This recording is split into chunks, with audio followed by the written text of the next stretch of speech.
आज आपण बनवणार आहोत काळा मसाला भेंडी। खूप आवडती सगळ्यांना, त्या पद्धतीनुसार तुम्हाला मी सांगणार आहे। चला, तेल गरम करायला ठेवलेलं आहे।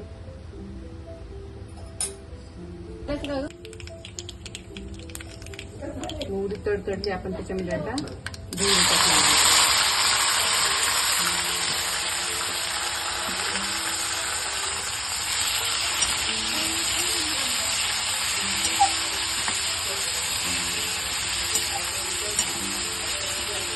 हा घरी बनवलेला काळा मसाला, त्याची आपण त्याची लिंक पण शेअर केली, याचा व्हिडिओ पण तुम्हाला शेअर करणार आहे।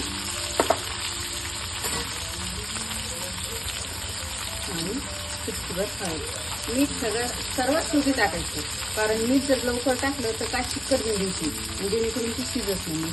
भेंडी शिजल्यानंतर शेवटी आपण मीठ टाकणार आहोत। असे मिक्स करून द्यायचं।